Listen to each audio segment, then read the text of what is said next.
the news stories of the world and the grim parade of modern history, the beam of spotlight swings to the cheerful paint and brasswork, the shouting and the hurly-burly of an English country fair.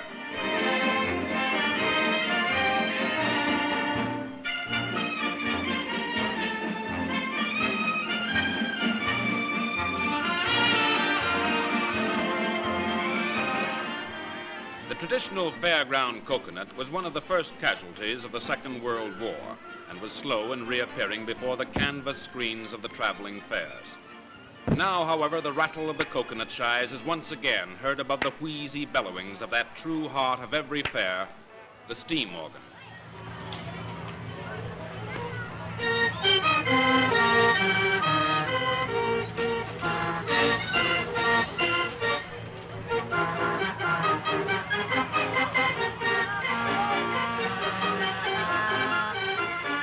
Every year, fewer and fewer of these old steamers take the road.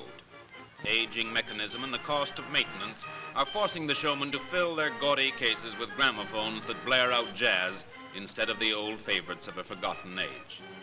This snorting veteran is one of the very last of the royal line of showmen's rides.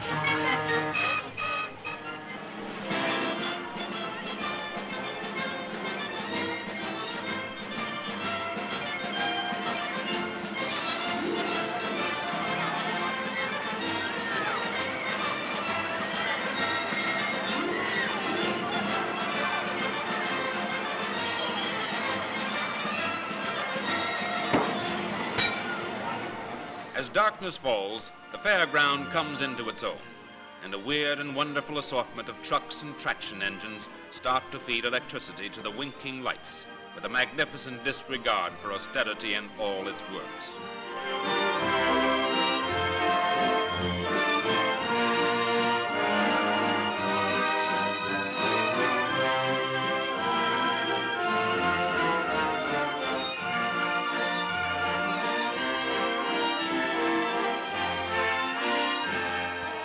The cheerful crowds begin slowly to melt away, and the roundabouts sell their last tickets. The day's work is over, and for the showman, the night's work is just beginning. Every man and woman with a stall, a sideshow, or a ride has a route mapped out far ahead, for time spent on the road is idle time from the all-too-short working season.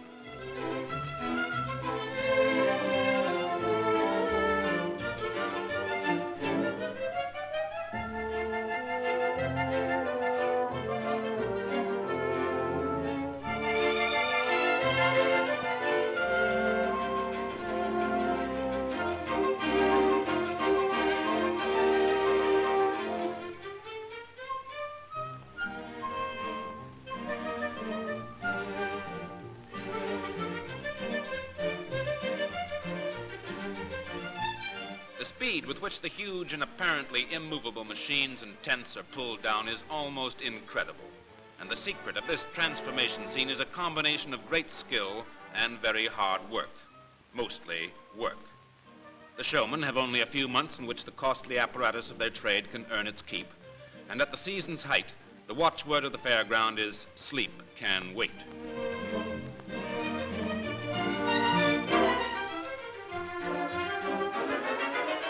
The loads are made up and ready for the move, and inside the big caravans, the family partnerships are relaxing, and most important of all, counting the takings. We ain't had a very good holiday, Mum. No, Joe, of course we haven't. The people haven't got the money like they used to have. Now, Joe, have you fixed it up with Johnny for tomorrow? You can count that as long as you like. It won't make it any more. Soon after first light on the morning of the move, the caravan chimneys are already smoking. The show people are awake and active, with the timetable pressing on their heels.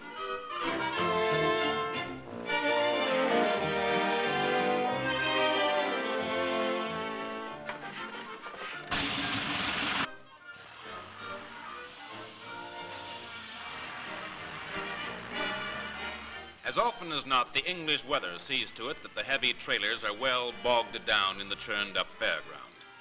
Then the vehicles that first saw service in Italy and France with the heavy artillery of the Allies might well feel that they were back in the plains before Cassino or the sodden valley of the Sangro.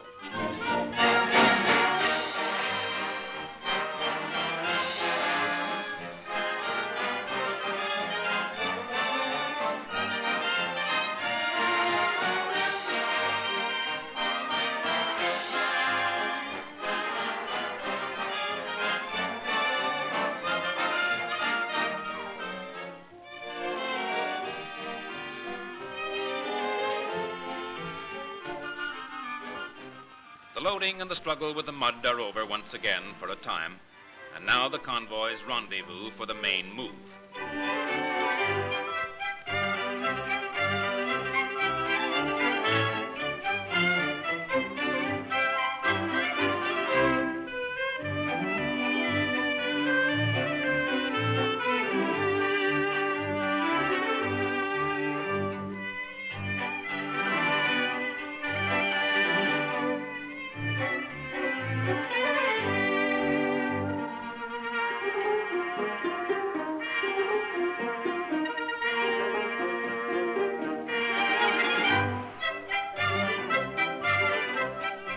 The streets and bypasses of outer London roll by as the big vehicles rumble on.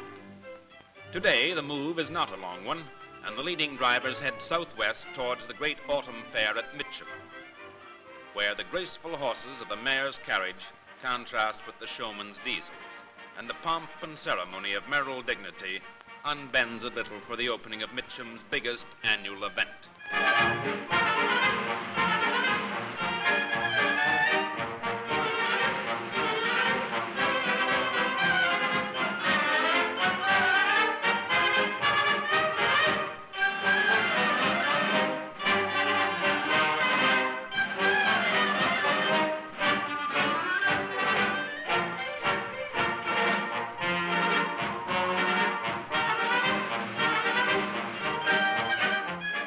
The formidable key which is used in the ceremony is now handed over to the mayor, and in a moment another Mitcham Fair is opened.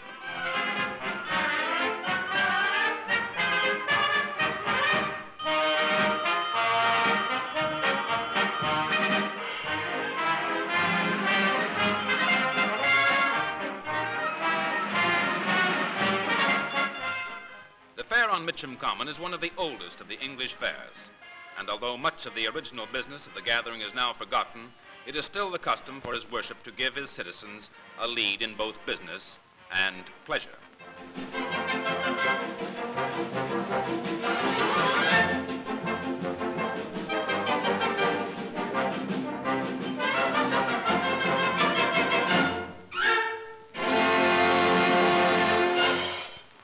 The boxing booths also still follow the fairs and offer £5 to any successful challenger of the resident team. Richard Nouvel of India comes into possession of £5 in notes if he's on his feet at the end of 8 rounds with my boy, Harry Ainsworth of York. A claimant for the fiver appears, and now the problem is to get the cash customers inside. Now, ladies and gentlemen, the price of admission to this show is 1 shilling to all parts. And if you're a lover of fighting, a lover of the noble art of self-defense, take your tickets on the left and the right-hand side of the building. Now hurry now, they're going on the inside, and they're going to start right away. Hurry now, they're starting right away.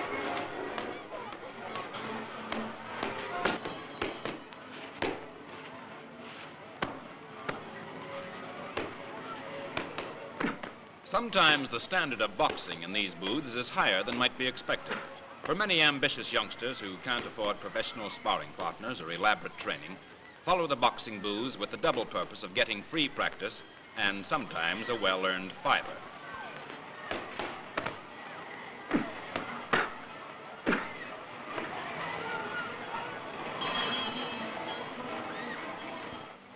The shortening days of autumn bring more and more of the ancient fairs into the showman's calendar and keep the convoys rolling.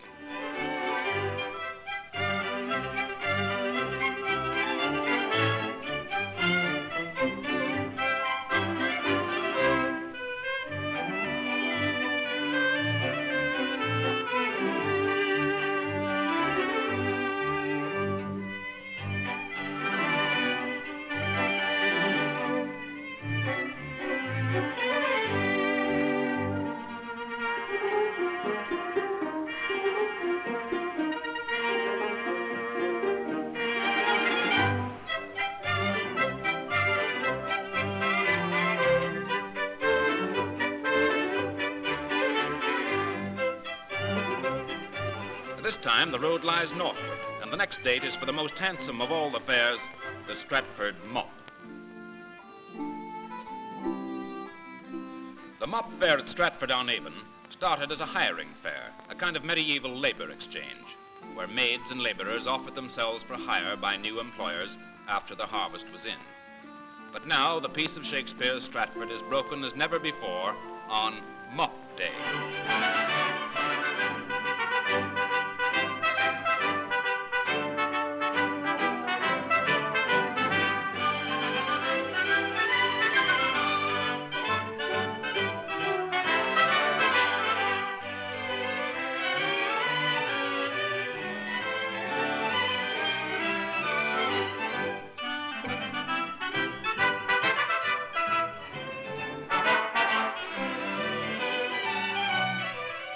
At Stratford, too, the fair is opened with civic ceremony. But here, in the heart of England, much more of the traditional atmosphere of a country fair remains. The narrow streets are filled with canvas booths, such as Shakespeare might have seen. And only the mechanical amusements and the factory goods on sale are new.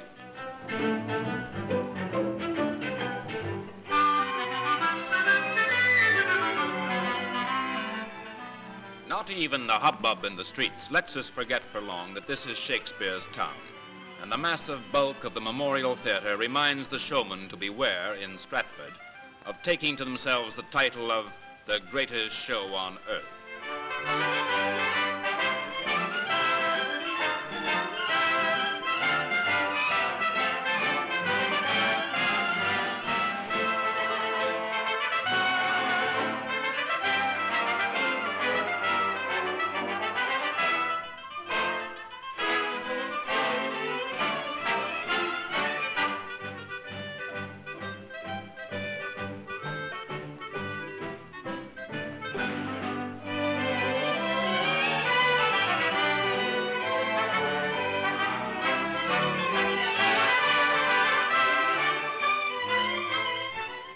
The lengthening shadows among the sideshows remind us that the Mop is a one-day fair, and the itinerant balloon seller sending his wares soaring into the autumn sky carries us upward and away to see what the age of electronics can do with custom and tradition.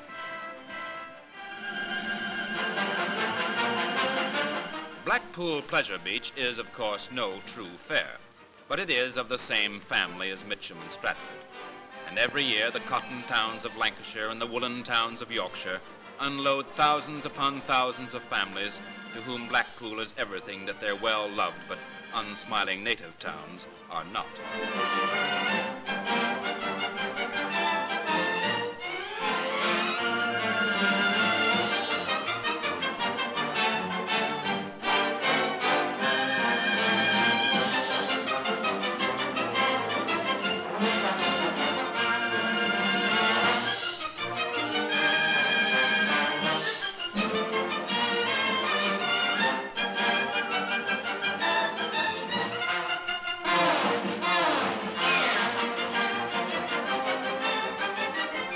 This city of amusements, of music and lights and noise is not merely the biggest fun fair in the country.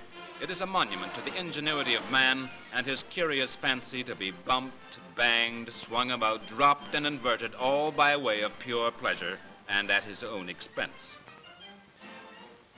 If half of these things just happened to us in a working day, we should probably run screaming to our unions and our lawyers, and if need be, to the House of Lords. But paint them brightly and make us pay, and what do? We love it, every moment of it. And I suppose we always will.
the fairground of the 1950s, the great-grandchild of the Morris dances and the cockfights. It is different, certainly, but it's only the trimmings that are different. Most of the showmen still move about the country, as did their remotest ancestors. And the customers still want just the same. They want some fun. Bless them.